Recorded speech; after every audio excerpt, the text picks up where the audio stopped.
श्री गुरु वैष्णवाय श्री रघुसागराजतं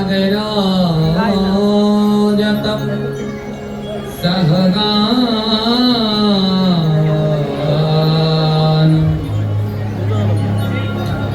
रघुनान्विता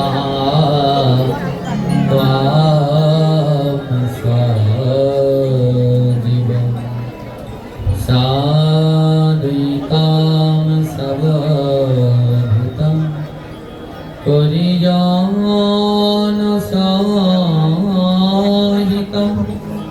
कृष्ण चैतन्य श्री राधा कृष्ण पदं सहगान ललिता श्री विशाखा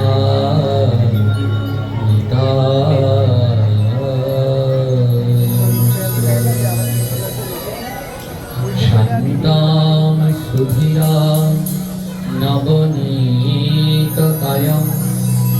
दीर्घलसुन्दरमनोहररूपं करुणानिस्मृतां विग्रहमधुरां नौमि गुरुश्री किङ्करिदेवं श्रीनिताय गौर करुणारनुरिति गुरुकृपापूर्णं कलेवरं श्रीगुरुमुरलीदासं वन्दे पदपद्मं स्वारं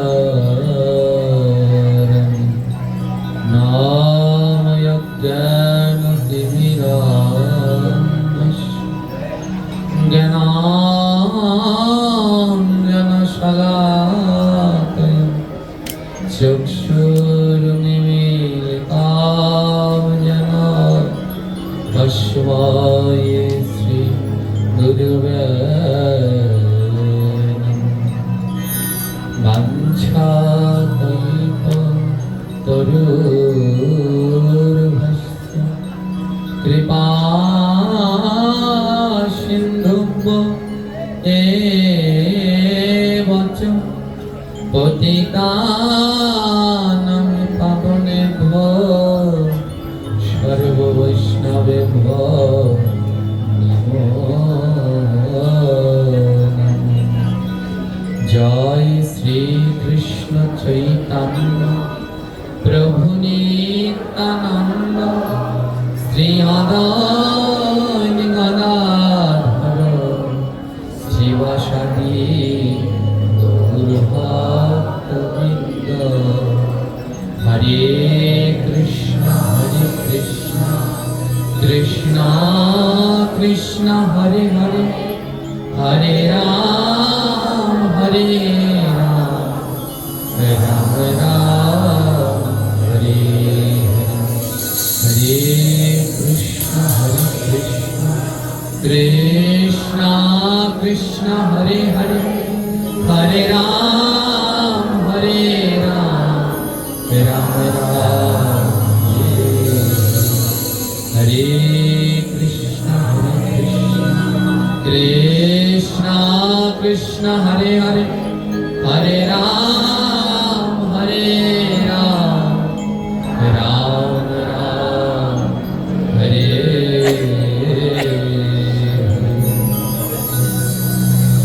जन्तु नाम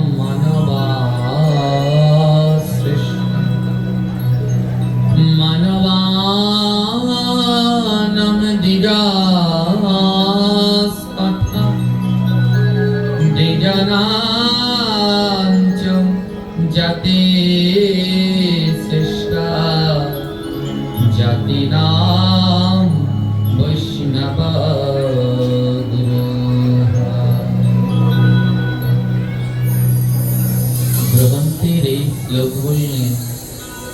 জন্তুনাম মানবা সৃষ্টা। ধ্যান দিন, বলল এই জগতে যা দেখতে পাচ্ছ মানুষের মতো দেখতে পাচ্ছ, কিন্তু মানুষের মতো দেখলেও সে মানুষ নয়। মানুষের মতো দেখলেও সে মানুষ নয়। এ জগতে মানুষের রূপ ধারণ করে অনেক জন্তু রয়েছে। আমার গ্রন্থ বললেন মানুষের রূপ ধারণ করে অনেক জন্তু রয়েছে, সেই জন্তুর ভিতর থেকে যদি কেউ শ্রেষ্ঠ হতে পারে তাহলে সে হলো মানুষ। তাই গ্রন্থের এই শ্লোক বললেন জন্তু নাম মানবা শ্রেষ্ঠা। এ জগতে এই জন্তুগুলোর মধ্যে মানুষ শ্রেষ্ঠ। বলে তাহলে আমরা কি? আমাদের তো হাত পা আছে, মুখ আছে, খাবার খাই, হাঁটি চলি, ঘুরি ফিরি, কথা বলি, আমরা কি মানুষ নই? গ্রন্থ বললেন না, আমরা মানুষ নই। হাত পা থাকলে, খেতে পারলে, কথা বললেই মানুষ নয়। মানুষ হতে গেলে একটা মনের দরকার। যার ভিতরে সেই মন আছে, মনুষ্যত্ব আছে, তিনি মানুষ হতে পেরেছে। তোমার এ জগতে গরুর বাচ্চা জন্মে গরু হয়, ছাগলের বাচ্চা জন্মে ছাগল হয়, ভেড়ার বাচ্চা জন্মে ভেড়া হয়, কিন্তু মানুষের বাচ্চা জন্মে কোনোদিন মানুষ হয় না। মন দিয়ে শুনবেন, মানুষের বাচ্চা জন্মে কোনোদিন মানুষ হয় না। মানুষের বাচ্চাকে মানুষ করতে হয়। এ জগতে আর কোনো কারো বাচ্চাকে তৈরি করা লাগে না। কুকুরের বাচ্চাও কুকুর হবে, গরুর বাচ্চা গরু হবে, ভেড়ার বাচ্চা ভেড়া হবে, কিন্তু মানুষের বাচ্চা মানুষ হতে চায় না। যদি কেউ তাকে মানুষ করতে পারে তাহলেই সে মানুষ হয়। তাই আজ এই সভ্য সমাজে মানুষের বড় অভাব। এই সভ্য সমাজের মধ্যে মানুষের বড় অভাব। চারদিক কুসংস্কারে, কুসংস্কারে বিভিন্নতার মধ্যে আচ্ছন্ন হয়ে আমরা ডুবে আছি।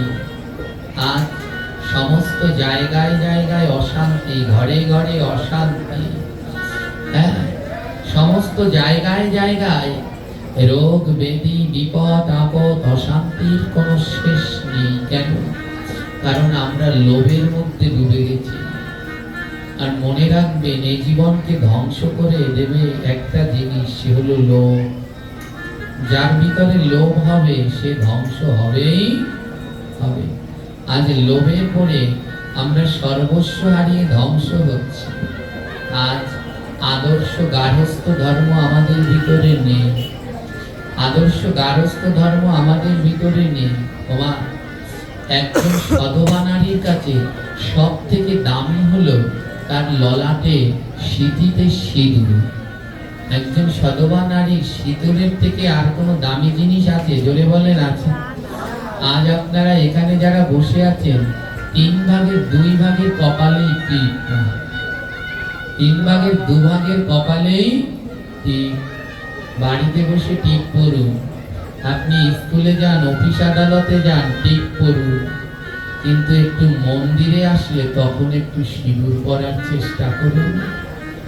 যেদিন এই সিঁদুর আর না থাকবে সেদিন বুঝবেন এই সিঁদুরের কি যন্ত্রণা। যেদিন এই সিঁদুরটাকে হারিয়ে ফেলবেন সেদিন বুঝতে পারবেন এটা না থাকলে কি যন্ত্রণা। যারা সিঁদুর হারিয়েছে এনারা জানেন জীবন থেকে কত বড় মূল্যবান জিনিস চলে গেছে। আজ আমাদের বর্তমান মায়েরা সিঁদুর পড়তে চায় না। টিপ পড়ুন। আপনি অফিসে যাচ্ছেন, আপনার স্কুল কলেজ বাজারে যেতে হয়, সিঁদুর পড়তে গেলে গরমে লিফটে যায়, সেই সময় পড়ুন। কিন্তু মন্দিরে আসলেন, ভাগবতে আসলেন, এখনো আপনার কপালে টিপ কেন? সিঁদুর 5 জায়গায় পড়তে হয়। কয় জায়গায়? 5 জায়গায়। প্রথম হলো সিঁথিতে। যত লম্বা করে সিঁথিতে সিঁদুর দেবেন তত আপনার স্বামীর আয়ু বৃদ্ধি পাবে। আমাদের মায়েদের দেখুন যত ছোট করে পারে দেয়, তাই তো অকালেই সব হারিয়ে ফেলছে। আগের দিনের মায়েরা এমন করতো না। এখানে এখনো কিছু আগেকার দিনের মায়েরা আছে, দেখুন ওনাদের চুল পেকে সাদা হয়ে গেছে, কিন্তু এখনো সিঁথির সিঁদুর সেই লম্বা রয়েছে।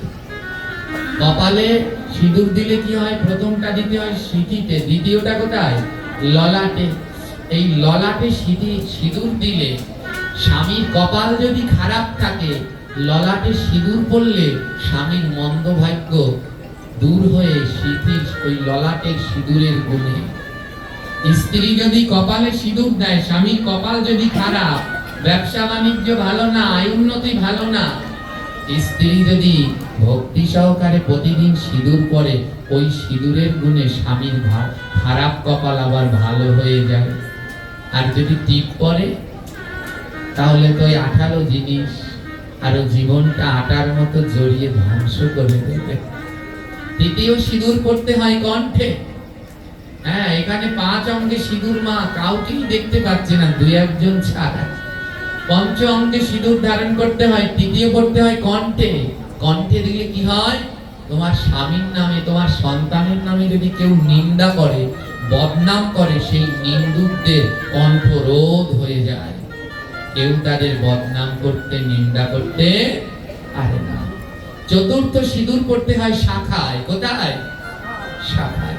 শাখায় দিলে কি হয়? তোমার এই শাখাটা কে দিয়েছে আপনাকে? জোরে বলুন, শাখাটা কে দিল? হ্যাঁ, স্বামী দেয়নি। এনারা ঠিক বলেছেন, বাবা। সিঁদুরটা স্বামী দিয়েছেন, কিন্তু শাখাটা দিয়েছেন বাবা। মনে নেই অধিবাসের দিন পড়িয়েছিল, ওটা বাবা দিয়েছে, ভাই দিয়েছে। বাবা আর ভাইয়ের সম্পদ হলো শাখা। তাই শাখায় সিঁদুর পড়লে পিতা এবং ভাইয়ের মঙ্গল হয়। আর পঞ্চম সিঁদুর পড়তে হয় শাড়ির আঁচলে। কোথায়? হাতে যেটুকু লেগে থাকবে শাড়ির আঁচলে দিতে হয়। তাহলে শাড়ির আঁচলের নিচে কার ঠাঁই? মায়ের আঁচলের নিচে কার ঠাঁই? সন্তানের ঠাঁই। ওই শাড়ির আঁচলে সিঁদুর দিয়ে ওইখানে একটু গিট দিয়ে রাখবেন, আপনার সন্তানের কোনো বাধা বিপদ হবে। আজ অকালে স্বামীকে হারাচ্ছেন, অকালে সন্তান হারাচ্ছেন, কেন? কারণ একটাই, বিধি যে মানে না, ব্যাধি তাকে ছাড়ে না। আজ ব্যাধি প্রবেশ করে গেছে মা। পঞ্চঅঙ্গে সিঁদুর পড়ছেন না, এর জন্যই আমি বললাম না, মাটি যদি ভালো না হয় তাহলে সন্তান কি করে ভালো হবে? মাটি মানে এই মাটি নয়, আপনাদের বলছে মাটি, মাকে বলছে। মাটি মানে এই কাদা মাটিকে বোঝানো হয়নি, মাকে বলেছে। মাটি যদি ভালো না হয়, সন্তানটি কি ভালো হয়? তাই মাটিকে ভালো হতে হবে। মায়ের মনে যদি লোভ এসে যায়, সব হারাবে। সে যে হও, যদি সীতাও হও, তাহলে আমার সীতা বনবাসী গেল কেন? মা সীতা, তিনি বনবাসী গেলেন কেন? তিনি তো সাক্ষাৎ লক্ষ্মীর অবতার। হ্যাঁ, তাকে রাবণ হরণ করলো কেন?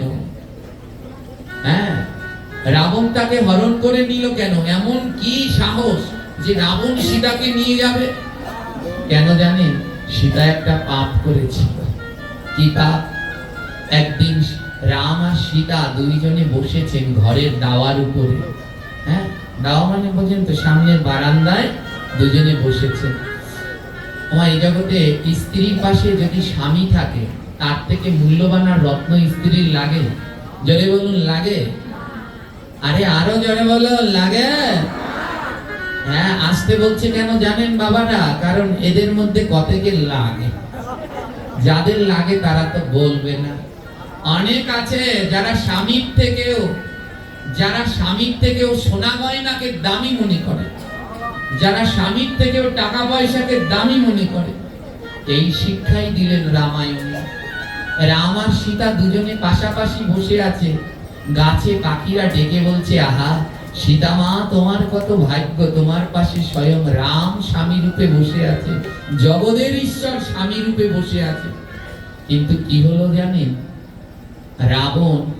রাবণ দেখলেন যদি রাম যতক্ষণ সীতার পাশে থাকবে, ততক্ষণ সীতাকে হরণ করা যাবে না। রাবণ দেখলেন যতক্ষণ রাম আছে সীতার পাশে, ওকে নিতে পারবো না।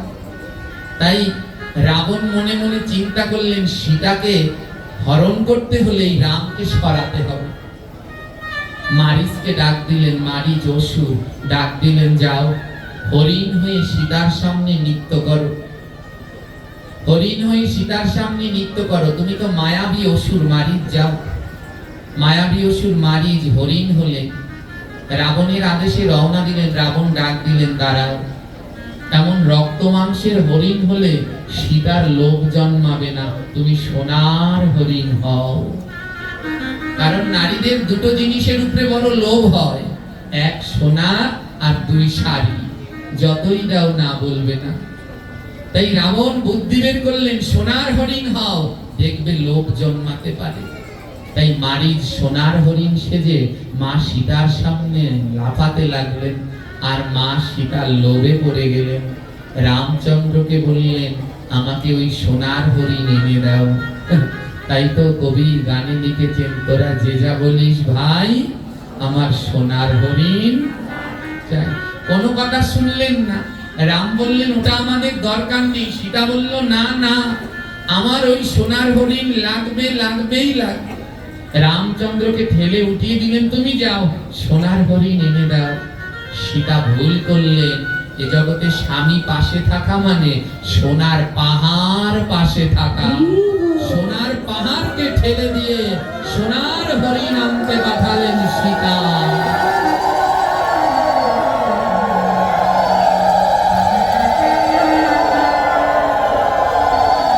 শিক্ষা জগৎবাসীকে, যে নারীর পাশে তার স্বামী আছে, সে যদি ভাঙা ঘরেও থাকে তাহলে তার সাথে সোনার পাহাড় আছে।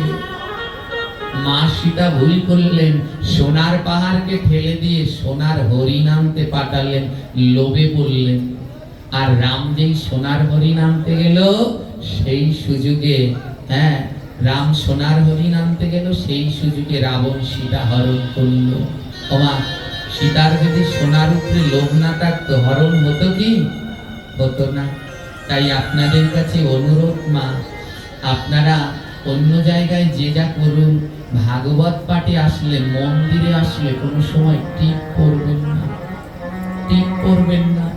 আর এই দোষ তো আমি মায়েদের দেব না, এই দোষ হলো আমাদের বাবাদের।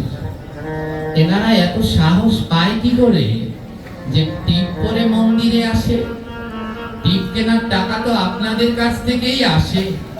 তাই একটু খুঁটিটা শক্ত করুন, না হলে কোন দিন যে সব ভেসে যাবে সেদিন বুঝতে পারবেন কেমন লাগে। তাই সবাই মিলে সচেতন হন। যেইখানের যেই পোশাক, যেইখানের যেই স্বাদ, সেটাই পড়তে হবে। অনেকে বলবেন, পোশাকে কি আসে যায়? অনেক কিছু আসে যায়। আজ আমাদের সমাজের এই অবস্থা কেন? কিছু মানে না, স্বামী মানে না, শ্বশুর মানে না, মাথায় কাপড় দেয় না, কিচ্ছু দেয় না। আমাদের মায়েদের অবস্থা তো ভীষণ খারাপ। কি একটা পোশাক বানিয়েছে, মেক্সি না ফেক্সি, ওই একটা পরে পরে সারাদিন ঘুরে বেড়ায়। শ্বশুর, স্বামী, ভাসুর কোনো কিছু মানামানি নেই। ওগুলো পরলে ভালো দেখায়? কোনোদিনই না। ওগুলো কাদের পোশাক জানেন? যারা অসুস্থ, রোগী, যারা বারবার জামা কাপড় চেঞ্জ করতে পারছে না, তারা পরবে ওই মেক্সি ফেক্সি। যারা সুস্থ সবল তাদের জন্য না। বড় দুঃখ কি জানেন? বর্তমান সময়ের মায়েরা ঠাকুর পুজো দেওয়ার জন্য একটা মেক্সি বানিয়েছে। আবার জামা কাপড় পরবে, ওটা ঠাকুর পুজো দেয়, ওটা পরে। ও পুজো কোনোদিন ভগবান গ্রহণ করবে না। একজন নারীর পূজা তখনই গ্রহণ করবে যখন তিনি শাড়ি পরবে, মাথায় উত্তরী বা নামাবলী দেবে। একজন পুরুষের পূজা তখনই গোবিন্দ গ্রহণ করবে যখন সে ধুতি পরবে, কাঁধের উপরে উত্তরী দেবে। তাই শিখুন। বলে, বাবা পোশাকে কি হয়? হ্যাঁ হয়। আমার ধরুন আপনার নাম মদন, আপনি পুলিশে চাকরি করেন। যখন আপনি পুলিশের ডিউটিতে যাবেন, যদি লঙ্গি পরে যান, আপনাকে কি ঢুকতে দেবে? জোরে বলুন, দেবে? দেবে না। ওই চাকরি করতে হলে আপনাকে অবশ্যই পুলিশের পোশাকটা পরতে হবে। এবার আপনার ডিউটি শেষ, আপনি বাইরে চলে আসলেন। এখন যদি আপনি লুঙ্গি পরেন, প্যান্ট শার্ট পরেন, আপনার চাকরি কি চলে যাবে? জোরে বলুন, যাবে? যাবে না। তদ্রূপ পুলিশের চাকরিতে ডিউটি দেওয়ার সময় যেমন পুলিশের পোশাক পরতে হয়, আবার বাইরে গিয়ে প্যান্ট শার্ট লুঙ্গি পরলেও তাতে চাকরি যায় না। তদ্রুপ আজ এখানে একটা চাকরি করতে এসেছেন, একটা ডিউটি দিতে এসেছেন, সে হলো সাধু সঙ্গ। আজ সেই গোবিন্দকে পাওয়ার জন্য এখানে এসেছেন। এখানে আসতে হলে বাবাদের একটু ধুতি উত্তরীয় ধারণ করতে হয়। বাইরে যে যা করুন, এখানে এসে একটু ধুতি উত্তরী ধারণ করুন। মায়েরা একটু শাড়ি নামাবলী উত্তরী পরুন, তাহলেই না ধন্য, তাহলেই না পূর্ণ। আজ তাই এই সভ্য জগতে মানুষের বড় অভাব। এই জগৎ সেদিন পূর্ণ হবে যেদিন এই জগৎ মানুষে ভরে যাবে। তাই আসুন আমরা সবাই মানুষ হওয়ার চেষ্টা করি। বলে মানুষ কি করলে হব? বেশি কিছু লাগবে না, মাত্র 4টি কাজ করুন। জীবে দয়া, নামে রুচি, বৈষ্ণব সেবন, ইহা বিনা ধর্ম নাই শুনো সনাতন। বেশি কিছু লাগবে না, জীবকে দয়া করুন। আমার জীবকে দয়া বলতে কি বোঝেন? জীব হত্যা বন্ধ করুন। বেশি না, অল্প কয়েকটা জায়গায় আপাতত বন্ধ করুন। কোন শ্রাদ্ধ হলে সেই শ্রাদ্ধে জীব হত্যা বন্ধ করুন, ওখানে মাছ মাংস খাওয়া বন্ধ করুন। কোন মুখে প্রসাদ হলে সেখানে জীব হত্যা বন্ধ করুন। কোন মায়ের সাত ভক্ষণের অনুষ্ঠান হলে সেখানে ওই 5 পদ 7 পদের মাছ ভাজা এগুলো বন্ধ করুন। ওখানে গোবিন্দের প্রসাদের আয়োজন করুন। জীবে দয়া করুন। মানুষ হতে পারবেন যদি জীবে দয়া করতে পারেন। এ ভাগবত পাঠ শুনে বললাম না কালকে কোনো লাভ নেই। যদি এটা মানব জীবনে পালন করতে পারেন তাহলে লাভ। তাহলে আপনার ভাগবত শোনা সার্থক। আর শুনলেন আর বাড়ি গেলেন, এ ভাগবত শুনে কোনো লাভ নেই। হ্যাঁ, জীব হত্যা বন্ধ করুন, জীবে দয়া করুন। কেউ মারা গেল, তার শ্রাদ্ধ কার্যে 100-র ভিতরে 98 জায়গায় শ্রাদ্ধ মানে মাছ খাওয়াতে হবেই হবে। এগুলো পাপ বন্ধ করুন। মুখে প্রসাদ দিচ্ছে, ওটা ওর জীবনের প্রথম শুভ কাজ। ওখানে ভক্ত সেবা দিন, বৈষ্ণব সেবা দিন, সেখানেও কতগুলো জীব হত্যা। একজন মা সাধ ভক্ষণ করছে, ওর সন্তান তো তখন ভালো হবে যখন গোবিন্দের প্রসাদ পাবে, সেখানেও কতগুলো জীব হত্যা। বিবাহ শুভ কাজ। আমার এখন আবার নতুন একটা ঢং বেরোয়েছে, আইবুড়ো ভাত। তা খাও, ভালো কথা, শেষ খাওন খাও। হ্যাঁ, তা সে কি খাওয়ার চিড়ি রে, যত মাথা গাতা সব এনে সাজাবে। এগুলো নয়, ওটাও গোবিন্দের প্রসাদ দিও। হ্যাঁ, জীবে দয়া রেখো, নামে রুচি।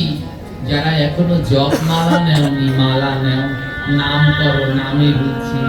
আর যত পারো ভক্তদের, বৈষ্ণবদের সেবা করো। এই 3টা জিনিস করো, তুমি অনায়াসে আমার গৌরের দাস হয়ে যাবে।